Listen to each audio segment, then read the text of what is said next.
Life Audio. So what's happening when you are doing an addictive behavior is you are substituting what's numbing for what's actually filling and fulfilling. As women, we're pulled in every direction, and we often put pressure on ourselves to do all and be all. We may feel overwhelmed or isolated and wonder, is it just me? Do other women feel this way too? God Hears Her from Our Daily Bread Ministries is a community of women who, through honest conversations, personal stories, and biblically based resources, encounter God's grace and flourish together as a sisterhood in Christ. Visit GodHearsHer.org to experience podcasts, blogs, devotionals, and more that encourage us to lean on Jesus, the one who turns life's messiness into meaning. Again, that's GodHearsHer.org. Why do I love my wife so much I feel it's forever? Why have I had moments I think will last for all time? As you're an inquisitive Christian listening here, I have a podcast you'll like and grow with each episode, scene, and song. Yes, As I Recall Forever is a podcast musical, a first of its kind. I'm Bill Mullen, creator of As I Recall Forever. I serve adults in the authoring stage of life, questioning their situation and direction, writing their own original script, asking now, after some success and challenge, how can I go from ambition to realize greater purpose? Get perspective on your life stage, kicking back and listening to an enjoyable faith quest memoir that journeys into our innate belief in forever. As I Recall Forever. Discover it at asirecallforever.com. Hello and welcome to the Encourager Podcast, where we have encouraging conversations to help you joyfully harmonize your home and work life. I'm your host, Rebecca Scott. I'm a wife, mother, designer, coach, and author. I'm here to help encourage and empower you to confidently make decisions that work for you and your stage of life, whatever that might be. Hello, Encouragers. Today's podcast is brought to you by Just Thrive Probiotics, my go-to supplement to feel even more energized and lighter. I also love the Just Thrive Calm supplement to keep my thoughts from spinning and keep them more focused and in the moment. Use the code Encourager to get 15% off by going to justthrive.com. On today's episode, we are talking with my guest, Tanya Gioia. Welcome to the podcast, Tanya. Well, thank you so much, Rebecca. Thank you so much for having me. I was encouraged by your podcast this morning with the 3 permissions. So If you haven't listened to that, go straight to that. It's 11 minutes and it's worth like $11 million. Well, thank you for saying that. I did get a little giddy when she said she gave it to all the people that she coached. I'm like, oh, thank you. Because it is principles, as I hope the encouragers have listened to, that are just really simple to follow and delay the procrastination more. So listen to that episode. Well, really, it's setting aside the perfectionism, which when I coach people, I coach some high level people, and they are locked up in, if it's not done right and polished completely, it can't go out. So I won't, it's a spoiler alert. If you are struggling with perfectionism, this is a worthwhile 11 minutes. I love it. Well, thank you for saying that. Tanya is a wife, a mom, a podcaster, a certified coach. And in our little pre-interview chat, she is also a woman on a dirt bike, which yes, ma'am. I can appreciate because we have dirt bikes out here in our farm. Well, we have one, and I don't even know if it's actually a dirt bike, but it's very fun. And my daughter got it for her birthday. And they thought it would be, well, I thought it would be a good idea if I tried this thing out. So I can't believe I'm going to say this on the podcast, you guys, but and this is sometimes when I wish there was a visual of our podcast, because I'm like, this is like a 4-wheeler. I think I can handle this. But by the way, I grew up traditionalist when we ranched. So we did not have 4-wheelers because you hop on a horse. My dad was very traditional. Nice. And I loved that because you just hopped on your horse and did the same thing that a 4-wheeler does. We don't need those, blah, blah, blah. So 4-wheelers were just off limits. And so my husband grew up with them and that was their thing. So I know just enough to like start it and move the garbage, but that's it. So then, but my rebel side was like, I'm going to show my kids how cool I am. I'm going to get on this thing. It's fine. It was reversed on hers. The gas and brake were reversed. So what I was used to were reversed, which we got this on like a marketplace thing. So I think this was like a rig deal. So when I was slowing down after I got a little bit comfortable, I thought I was slowing down. So my hand shape did the like, okay, we're pushing on the brake and we're slowing down. Right. And I started to like sink into my seat. But what I was actually doing is speeding up by a lot because I squeezed it closed thinking, okay, I don't want to run into the ditch. So you goosed it. I goosed it. I launched over the approach. I caught like 2 feet of air, you guys. I was Yay, dying. Mom! I was laughing so hard. I was like nervous, laughing, sweating. My kids are running down the driveway at me. My son is yelling, Mom, get off. I'm never letting you drive again. I think he was so scared I was going to get hurt, but my daughters were dying laughing. They were worthless because they, and I didn't crash, but I more or less stopped and then just fell over. There you go. And then I got lectured the whole entire driveway back by my son, like as if he was my dad. He's like, you should know that this is not what you do. And I was like, listen, dude, I love you, but politely stop being my dad right now and just give me this glory moment of launching myself. And he goes, you're never getting on again. So, that is fantastic. Please briefly tell me why you are a dirt bike mom. And I have some stories like that if we've got time. Okay. So my husband, my very wise husband, we moved, we had horses. The guys, I got everybody up on their own horse. And then they started saying, well, what's for snack? And when are my friends coming over? And blah, blah, blah. So I got frustrated. We let the horses go and we moved. And my husband said, you know, our best shot at keeping them off their devices 24/7 is to take them out camping. We were already a camping family, and to buy dirt bikes.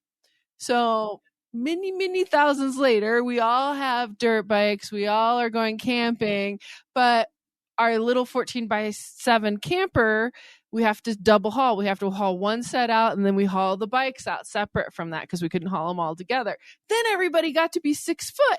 We couldn't all fit in the camper anymore. So not only do we have I think we have 5 right now, 5 dirt bikes. We also have a 40-foot fifth wheel that comes with us too. So we don't really camp anymore. We just go out there and pretend camp. It's the snack shack. In between. Well, it's more than that. It cooks, it cleans, it does all those things. You have a vacuum cleaner for this thing. I mean, who takes a vacuum cleaner camping? I know. People who have dirt bikes, that's who. Oh, do we have time for a dirt bike story, or do you want to we need hop one. right in? We need one dirt bike story. Yes. Okay. So I'm trying to think of which one to tell because there have been so many. My youngest, so I like to ride distance, and we have this beautiful desert, and I go out and ride distance. And at first I was riding with everybody else, but I looked at the 3 of them and I said, I don't need to go up and down the hills and go as fast as I can everywhere all the time. And all 3 heads whipped around and went, are you kidding? That's what dirt bikes are for. So I ride separately. Well, one day my youngest said, hey, I want to teach you to climb hills. I'm like, okay. So you know where this is going. I'm following him up the hill, and he gets up and everything's fine, and it's not very big. And I follow him up the hill, and then in the center of the hill, like a donut, is this big crater. I don't know what to do. I haven't been riding that long, so I'll age myself. I learned to ride a dirt bike at 50. So I come up over this hill, I look at it, and I throw the bike at it. I don't do anything. Mm-hmm. I don't drop the clutch. I don't do anything like that. I throw the bike at it. I go sideways. My son's kind of looking at me. He doesn't know what to do. And then a friend comes over the top of the hill. I am actually laughing like you were. I am laughing. Nothing seems terribly hurt at the time. But he comes over the hill and the lecture starts. Well, why didn't you stand up? Why didn't you drop the clutch? Why didn't you, use your back brake? Why didn't you just get off the bike? I'm like, this would have been really good knowledge back at dinner last night, not when I was actually doing this. So the end of the story is I do ride the bike home. I know something is terribly wrong with my hand. I load up the camper because my husband isn't with us at this time. I load up the camper. I haul everything home. I take myself to the hospital. They do x-rays. No problem. But then if you know horses, this bone right here, like the navicular bone, was broken. It will never heal unless you stabilize it. So I wore a pink cast for a couple months. I'm the only one with a broken bone, and I don't really do anything. What? Rebel. But you know what? You just have to make it a better story than that. Like I launched off that crater and I know, instead of telling my foibles, like I had no idea what to do and I just threw that stupid bike at it, which here's the life lesson. I have realized when I am out of my depth, either in a relationship or, with some kind of work project, I throw things at it. I throw money at it. I throw time at it. I will work until I'm like buried in it. So it really was a great story for me to come back and process and go, you know what? I do this with a lot of things. Wow. Oh my gosh. Yeah. Nice. That one even had a moral to the story. I do not have a moral to my story other than do bold things. That's right. Do bold things. Do bold things. Okay. So you mentioned, and I have listened as well, and we have an event that we'll tell you about at the end of the podcast here. But the title of your podcast is Sober on Purpose. And you don't know this, but I actually chose this year. I'm not a big drinker. I actually come from a ton of alcoholism in my family, and I have an addictive personality. Like once I start something, I'm like, let's do this. And I can gear it up really fast. One of my gifts, if you will, which is a definite exaggeration, is my speed of implementation. I can start something very quick and get people on board very quickly to do something. So sometimes it's a great thing, and sometimes it's not such a good thing. So I have to be very careful about what it is I choose to start. Okay. So again, forgive me, it is not a gift. It's just something that I'm good at. So I've always been a little bit careful about alcohol because of that background and just knowing that personal knowledge about myself. So I thought this year, I'm like, you know what? I'm not going to drink a drop. And I haven't. And it's not because I had a problem with it. I would like to say that it's been very profound, but it hasn't necessarily been profound, but I haven't missed it. So there's that. But tell us a little bit about your podcast and why it's titled that. So Sober on Purpose is born out of a story that we'll get into later between my husband and myself. And one of the things that I figured out as we were going through a process, so he had traditional substance use disorder issues. Okay. Most people know about that. What I didn't realize was my emotional sobriety was far beyond his substance use issues, that I was so out of kilter. I was out of kilter with God. I was out of kilter with reality, that I was so totally out of kilter that I realized that I didn't really have a purpose. Not only did I not have a purpose, I didn't know who I was. I certainly didn't know who I was separate from him, separate from a family, or separate from chasing down somebody to love me. Now, let me put this in context. I was raised in the church. I knew God. I just didn't really know who God was. I didn't have an intimacy level with God. And so I was constantly seeking out relationship after relationship, whether it be a friendship or a romantic relationship, to feed my soul. So the Sober on Purpose is about and even in the substance abuse disorder world, you can get sober and not be using the substance and still have behaviors that are not Christ-like, behaviors that don't fall into this model that we're given of how to live our life.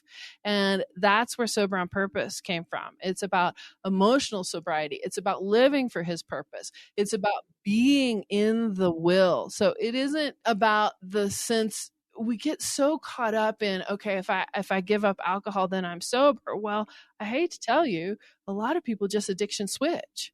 And they move on to something else. Maybe it's more acceptable. Maybe it's workaholism. Maybe it's gardening. Maybe it's going to a dozen AA meetings, in a week. Well, your family still doesn't see you there. And God is still calling out to you saying, hey, I'm here. You've just moved on to something else. So I wanted it to be broad enough to cover my experience, his experience, and anything else we came across after we started setting up this process. Okay, I have this question, and I think maybe some of our listeners do as well, because we are not as familiar. You mentioned that it's a disorder. Here is where the language is shifting. And I don't want to get too deep into historical stuff because we could do that. When AA came along, they had a real spiritual basis. And even in the 12th step, it says, I was able to carry these things, this spiritual message to other people. That's how I was able to stay sober. When we began to treat it and insurance got a hold of it, they could understand a disease model. So they put it in a disease category. as we begin to look at it more and more, we're coming back to the idea that this is this may be a disorder, this may be a spiritual malady, this may be something that is out of alignment. This also may be self-medication, back kind of to the disease model. I hate to even use that. We're walking away from the label of addict. We're walking away from codependency. We're even walking away from the idea of recovery. What are we recovering from, in the sense that people use drugs and alcohol, pornography, video games, phone addiction, all those types of things because they work, right? And then if you go with Gabor-Mate, which is the definition I like the best right now, is it is anything that you crave or cling to that causes temporary relief, but long-term negative consequences that often end up damaging primary relationships. And so in his treatment, he would never ask you the standard questions of how long have you been using, what's been going on, those types of things. He would open with, how does this make you feel? What is this making better? What pain does this alleviate? It's a whole turning it on its head way to look at it. As women, we're pulled in every direction, and we often put pressure on ourselves to do all and be all. We may feel overwhelmed or isolated and wonder, is it just me? Do other women feel this way too? God Hears Her from Our Daily Bread Ministries is a community of women who, through honest conversations, personal stories, and biblically based resources, encounter God's grace and flourish together as a sisterhood in Christ. Visit GodHearsHer.org to experience podcasts, blogs, devotionals, and more that encourage us to lean on Jesus, the one who turns life's messiness into meaning. Again, that's GodHearsHer.org. Why do I love my wife so much? I feel it's forever. Why have I had moments I think will last for all time? As you're an inquisitive Christian listening here, I have a podcast you'll like and grow with, each episode, scene, and song. Yes, As I Recall Forever is a podcast musical, a first of its kind. I'm Bill Mullen, creator of As I Recall Forever. I serve adults in the authoring stage of life, questioning their situation and direction, writing their own original script, asking now, after some success and challenge, how can I go from ambition to realize greater purpose? Get perspective on your life stage, kicking back and listening to an enjoyable faith quest memoir that journeys into our innate belief in forever. As I Recall Forever. Discover it at asirecallforever.com. So does that fit with, you said you came from a family that has some issues with alcohol. Does that fit with your experience? Oh, yes, 1,000%.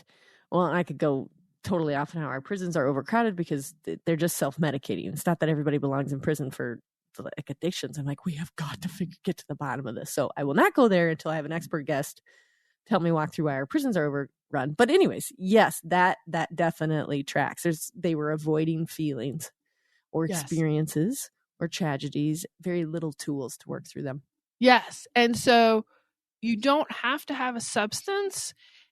Anything that you use to mood alter could dip into that category. And remember, it's prolonged, it's continual, and it's coming into negative consequences, right? So when we sit down to watch a movie or we go out to the movies, yes, in a way we are mood altering, but I'm not in the movie for 16 hours watching it over and over and over in the movie house, right?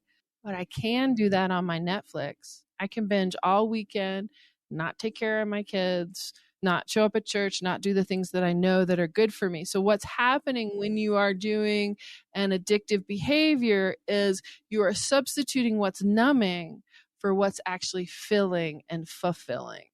I'm thinking of so many scenarios that are way outside of the alcohol realm on being sober. I think that's a big one. Like, I always think too, like, we haven't been using the word binge that much, but in the last 5 years, it's like everywhere. It's like a cool trending word is like binge on it. I'm like, I don't know that we should binge on things. It feels wrong to like binge on things. Well, scripturally, right? Everything has its season. Everything has its time. There's one place where I think we are called to binge, and that's where Paul says, pray without ceasing. Pray all the time. And that's the connection piece of keep this connection, because this vertical connection piece is going to fill us and fill our cup rather than empty us like so many things that we've got to do. Many things are emptying. Yes. Oh, well, thank you for going into details about that, because I was like, wait, what is the new language around that? Because we evolve. Like we need to keep like circling, like, especially for organizations, industries, and everything that have existed for 30, 40 years. Is it actually working? Are we circling back? You know, they used to tell them you could smoke when you were pregnant. Nope. Nope. Well, Nope. I mean, isn't that the unusual thing of, we were back on the East Coast, and for some reason there's more overt smoking than there is in Colorado. Maybe I just don't get out enough, but I was so surprised to see people smoking in public, smoking in their cars. You know, we just don't see that in Colorado, at least not where I am. People have walked away from that. Yeah. Okay, well, we will have our guest back to talk about addictions and what the latest is there as well. Because that is actually not why I have her on the podcast today, but I just wanted to dive deep into it because I love the title of your podcast. And thank you for describing it so that we know when we go to listen that this may not just be about alcohol. This could be about a ton of things that we need to work through and show up fully present for. So thank you for that. Yes. I actually wanted to talk to you about self-care and boundaries. Mm-hmm. And the reason why I want to talk about this is because what we call, and the listeners know this, what we call it in my system world, we run 5 systems, is the me system. And it's the way that you take care of yourself and fill your cup. And it's how you get a full charge. For everyone, it's going to look different. Some people want to go for a run. Some people want to take a nap. Some people want to be by themselves. Some want to go out with girlfriends, whatever it looks like. What is it that you need weekly and daily to get a full charge on? So picture yourself like a cell phone. You want to have 100% charge. We're hyper aware of the charge on our phone. If it was starting at 39%, it would die by 11 a.m., right? So like, how do you get a full charge? That being said, I also don't like the current messaging in the world that's like me. Like I can't do that. I can't serve for that, or I won't do that because I am not fulfilled yet. And some of that I know is the extreme, and they actually do need to set themselves apart and figure out what's going on. But a lot of it, I'm like, 1% it. If you can't take the amount of time that you need for yourself right now, maybe it's a newborn, tough stage, family stage, whatever that might be, at least take care of yourself at 1% increments. I'm big on like, you gotta make progress somehow. Yeah. However, I also don't think it needs to be 100% commitment to self-care is like everything. And I can't do that because I'm doing this self-care act. I'm trying not to be vague, listeners, but I mean, it could mean so many things for so many people. We all know that they're pushing self-care. And I don't like hearing the word self so often because I don't think Jesus said, you need to take care of yourself first before you go and serve. In fact, several times he went to go away to go walk on the mountain by himself. And the disciples were like, hey, there's like 300 people back over here. And he's like, yes, I will go. And then he came and he served them and he fed them. And I can't help but think his cup was getting really, really, really low, but he continued to serve and then he went and refed himself. So tell us about what your definition of self-care is. So I'm going to back up into scripture and into our 2 base commandments. Love the Lord your God with all your heart, mind, and soul, and then love your neighbor as yourself. In my world, and I work with women who are supporting loved ones dealing with addiction, most of the time they have forgotten the part that says love yourself. Those scriptures can't really be separated. You have to see them as a whole ball. Refreshment is found by going to the Father, right? Jesus showed us that. You go and you get your refreshment there. And you need to take care of yourself, and you need to love other people. So I think we're in a lot of agreement. Where I see with the population that I work with is they have tipped so far into even living the life for the other person, that they've abandoned themselves. Okay. So you're talking about the extreme. Mm-hmm. Right. So I'm talking about the extreme on the other side. What I tell a lot of my folks is, because there's often financial issues, self-care is not pedicures and manicures. Nope. And doing massages. It's not. It's Yeah. just not. Those are nice things. Yes. Those are gifts. Those are fantastic things. But self-care, I completely agree. Self-care is, how do you refill your cup? Because here's the thing. You can't give from an empty cup. When the cup is empty, you can't give. That doesn't mean that you don't give from a low-level cup. Like you talked about with an infant is there, then guess what? When you were just begging to take a shower, right? There was this fabulous picture when my kids were little. This woman must have gotten in the shower with her phone. It was a glass door, and the little ones have their face plastered against the glass door. They are weeping, and all she is doing is trying to take a shower, right? So there are times when your self-care lessens, but when you completely abandon yourself, God hasn't abandoned you, but you've completely abandoned yourself. So how do you feel God? It's almost like your deepest self is sitting there just barely on life support. Boop, boop, boop, boop. And God's saying, come, I've got refreshment for you. But you're saying, no, I'd rather be over here, watching this movie or eating this food or doing these things that are not really filling, they're numbing. So I think our definitions of self-care would be very much the same. It's just the population that I work with, these beautiful, wonderful women that have been servants to the point. Now let's get to the point that really becomes an issue, to the point to where they are trying to be the savior for the other person. And this is where it really becomes an issue, is their service is so detrimental that they are helping the behavior to continue.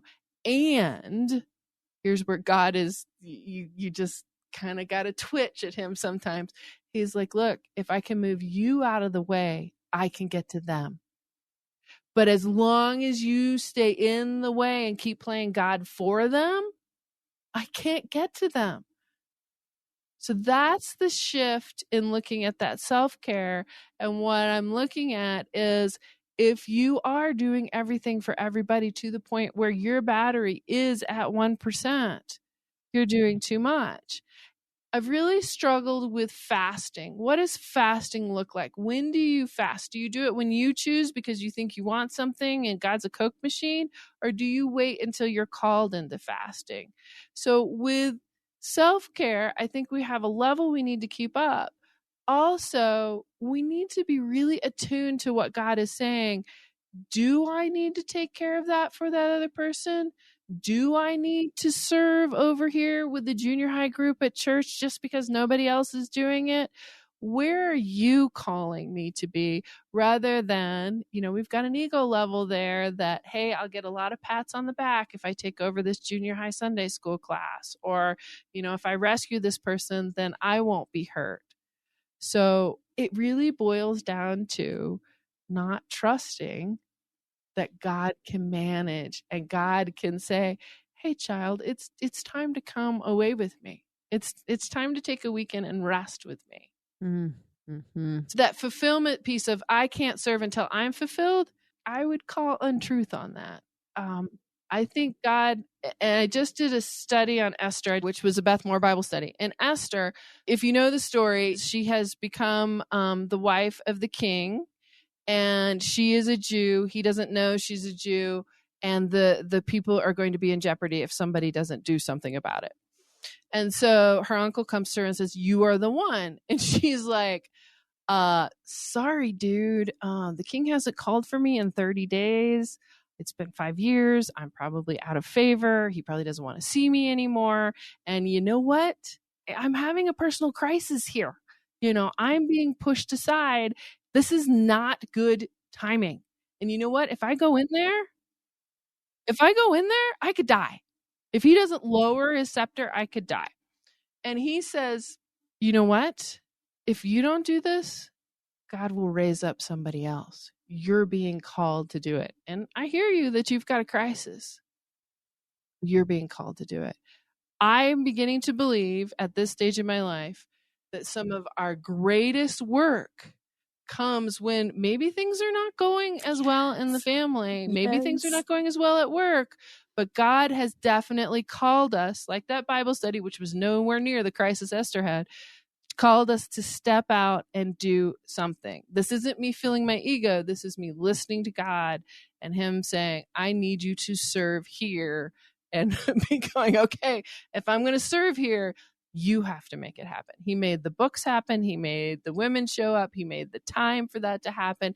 And you know what, Rebecca, I got probably the most out of this study that I have gotten out of anything. And it was perfect for the season that I was in with my family at that time. And I said no. I said no, which is what Esther says too. She says no, right? And what does Gideon do? He's like, no, I'm not doing that. And Moses, no. Abraham, no. Jonah. We're just no. Jonah's my favorite. I'm taking off. Go bury me in a fish for a couple days. Okay, so I've also been wrestling with this. So I was like, oh my gosh, that's profound. It was on an Instagram feed or something where I was like, oh geez. We like to say sometimes as Christians, I have a lot of peace about this decision. I just have a lot of peace about the decision. That feels so good, right? Like I even clutch my chest in a different way. I'm like, yes, peace. All the people that you just mentioned did not have peace. They did not have peace about any of those decisions. Esther was like, I am not going in and performing that dance. I'm out of practice. I've been out for 30 days. They are replacing me with the younger gals. And she did it. She was not comfortable. It was not a peaceful decision. And she was, coerced might be the wrong word, so I don't want to say anything blasphemous or anything like that. But it was not her idea either. She was like, what? Really? Are you sure? I mean, she got on board. But it's not always going to feel peaceful. Well, Mordecai really laid it on. I mean, he said, if you don't do it, God will raise up somebody else and your family, he basically said, will be cursed and it will die. Your line will die out. I mean, he was very clear. And even for my simple example of the Bible study, so this is a Beth Moore study. If you've ever done a Beth Moore study, she's tremendous. I think she's one of the greatest Bible teachers that we're going to see. But they're long and they're complicated, and we had to break it down even simpler. And I'm like, even when we get in here, these women are not going to stay. Well, we took it all the way out, and they kept showing up, and they kept showing up. Now, by the end of June, I had lost a few of them, but we'd been going for over 12 weeks, and I know people got a lot out of it. And what my takeaway was huge. If it's kind of one of those things, sometimes you'll hear your preacher say, hey, if you don't need this message, I need it. And so I'm going to preach to me. I needed it more than any of those other women. He fed me right where I needed to be fed. And he asked me to be. So every morning I would walk in and go, nobody's going to show up. God, it's just going to be me and you. Okay. So sometimes we're going to be uncomfortable with serving and it's not going to feel peaceful. And we're going to step into it and we're like, oh, gosh, this is not going to work.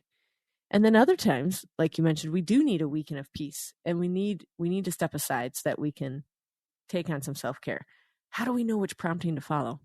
I am still discerning some of that. And another podcast you did with Ellie Saxer of getting comfortable, being uncomfortable. So that was part of it.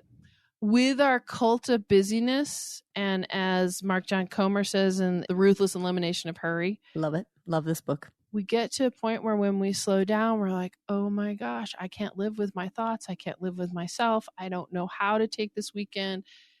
That's when I know that I really need it, when it's really overcoming me. And I'm like, I can't do that. I absolutely can't do that because this needs to be done and that needs to be done. Then I have to go to the Father and say, I need some help. I needed some help. I'm at a point where my ego has taken over. I can't slow down. And I perceive, this is my perception, I am so important in all the things that are going on that they cannot move on without me. That's a dangerous field to be in. It feels good though. In the moment. Sometimes it's the sleepless nights of, oh my gosh, this production is not going to go up unless I put it together. Well, maybe it wasn't intended. Maybe it was never intended. Yeah. So small plug for the book. It is really good, you guys. It's super convicting. I have to admit, I listened to it and I was like, that's not happening. I don't know how. So then I always listen to my audiobooks twice and I was like, okay, And I did end up adopting. I'm going to do a review on it too. Some of the principles, but it is a good one. Mark John Comer. He's got some YouTube. So if you're like, I'm not sure I wanted to take watch the YouTube. 40 minutes of your life, walk, do the dishes, fold the laundry, do something like that. He's funny. Yes. And it really is. He gives you very simple things that you could change. So all this being said, we have learned so much about self-care, serving, finding peace, being uncomfortable. We covered a lot of subjects. You have an amazing event coming up in October that I want you to tell everybody about. Sure. So this is the second round of the Blessed Family Recovery Summit. The first one we worked on love and boundaries. This one we're working with where is God in this mess? God in the midst of addiction. So this one really focuses on the God story that brought people to where they are. We've got over 15 speakers. Rebecca is going to be one of them. So come join us for Rebecca's story. And we're going to pull this together a little bit differently. We're going to play a storyline all the way through, give you opportunities to really emotionally take some space for yourself. The more I learn, even with Mark John Comer's book, is the enemy of true relationship with God and true relationship with other people is hurry. So this event happens over 3 days. You will be able to come in on Zoom. It's virtual. Watch the sections you want. Not watch the ones you don't want. And then we also have takeaways for you, which are going to be fantastic. You'll have different pieces. If you want to go ahead and get the all access pass, that will give you a year to process the whole thing. But here's what we found is in serving people with a free summit like this, folks get to at least taste some things that they're afraid to talk about. They may be unwilling to talk about. This is where, this is the gift of COVID. This is the gift of these screens. You can do this in the privacy of your own home and get this information, check it back with God, with your spiritual people, and then decide what the next step is. So that's really my excitement is God didn't leave you. God never left you. There are times where you have walked away from him. And that's what we want to bring back is, yes, life is messy. You add addiction, we were just talking about ADHD, you add high level intelligence, it gets really messy. And what I've seen is here is the hope for everybody who watches this. When the family chooses to actively see that person who may be struggling with addiction as a whole person, and when they choose to see themselves as a whole person and get help for themselves as part of the family, long-term sobriety is much more certain than when we have used older traditional models that say, no, you need to go away. So we were talking about Jesus earlier. This is really what I think Jesus would have done. He would have said, absolutely. Hey, we have where he casts out demons. He doesn't say to them, okay, your demon's out, see ya. He says, go to the priest, go to your family, go here, get back connected, because the opposite of addiction is connection. And so that's what we're doing with this 3-day summit. And there's going to be a lot more information about it, but I would love to see all of you there. We have all kinds of extra things going on and just some incredible godly speakers. Plus we're going to have another prayer wall like we did the last time, which prayer changes everything. It does. Okay. And can I remind you guys, we will be putting this on our channels, so you'll get to see this so that you can sign up for it. I think the key to this is like she said, you're not traveling it. You don't even have to make eye contact with other people. Addiction can be a very secret thing, whether it is alcohol, all the things. I could say a ton of things. You guys be like, yep, I think we have a problem in my family. I think myself have a problem. This is just the most 1% way that you can absorb what addiction looks like and how messy it is, and listen to loads of speakers or 2 or 3 speakers that'll maybe help you navigate what this looks like going forward, whether for yourself or for a family member. This is such a safe way to do it. And being from a family that struggles with this, thankfully now we are super tight, my external family and stuff. I wish we would have had these resources so that we would have had a different approach of helping family members with it and recognizing it in myself, like the own addictive personality type stuff that sneaks in. So I'm really looking forward to attending it as well and getting to take in the different resources and being able to help explain to my children what addiction looks like and how to love that person, not separate that person. Mhm. I think a big thing also, which would be a time for another podcast, is the loneliness component of it. So the connection part is super, super, super important. So if you can pick up resources on how to love yourself and others going through this, even in the messiness, like you talked about this year's theme, it'll be so valid. So please, encouragers, look at our show notes and look on our Instagram and our Facebook for how to attend the Blessed Family Recovery. It'll be awesome. Tanya, I always end with, how can you encourage our encouragers? Okay, so I have one. I knew that. All right. You ready for this one? This is not mine. I'm going to attribute this to Jack Aido, who wrote some fabulous books too. Okay. A loving attitude seeks connection. An unloving attitude seeks correction. Ooh. Which attitude are you using? Darn. I can picture a carousel on Instagram of this. I got to think on this one. Dang. Okay, say it one more time. A loving attitude seeks connection. Mm-hmm. An unloving attitude seeks correction. That's good. Encouragers, think about it. Until next time, encouragers, we got this because he's got us. Thanks so much for tuning in. If the Encourager podcast has helped or encouraged you in any way, please subscribe to the show and leave a 5-star review. And then help us spread the message of encouragement and hope by sharing the podcast with others. Ready to bring more organization and joy into your life? The Encourager Academy helps you harmonize your home and work life through our online course and coaching programs. Our 5-system approach, me, food, family, work, and home, tackles your biggest obstacles, offering lifetime access to video lessons and guided worksheets. Learn at your own pace with practical tools and strategies.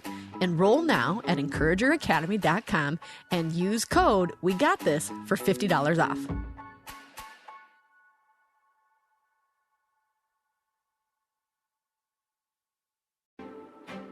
Hello, I'm Adam Comer. And I'm Ryan Chittister. And we are the host of Life After Addiction podcast. What we believe is that addiction is not a surprise to God. That's right. We discuss addiction from a biblical worldview and how true freedom comes through a personal relationship with Jesus Christ. Absolute freedom from addiction. The secular worldview of once an addict, always an addict is just not true. If you or someone you loved struggles with addiction, subscribe to Life After Addiction at lifeaudio.com.